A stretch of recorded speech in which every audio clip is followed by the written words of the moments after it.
الشحنة الكبيرة من مختلف أصناف الأسلحة والذخائر التي المهربة من خارج إلى الوطن تم شراؤها من مهرب ينشط خارج الوطن، وهذا طيلة مدة سنة،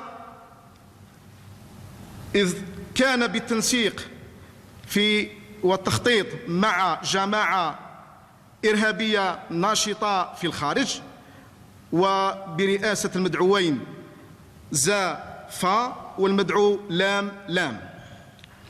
فبعد التفتيش المسكن للمتهم الرئيسي زاد ميم تم ضبط بندقية صيد من نوع بيكال MPFM 27 عيار 12 ملم إضافة لأسلحة.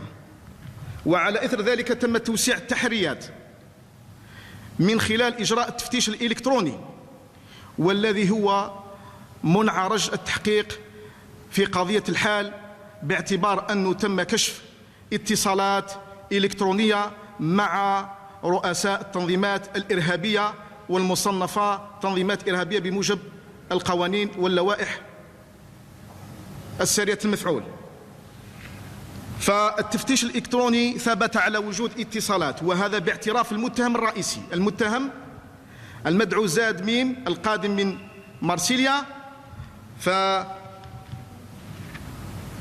باعترافه على أنه عضو في التنظيم الإرهابي، إضافة إلى وجود مناشير عبر الوسائط الإلكترونية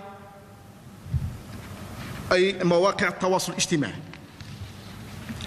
كما قام المتهم باعترافه أمام مصالح الضبطية القضائية بأن هذا الفعل جاء نتيجة تخطيط وكان له سوابق منذ سنة 2015.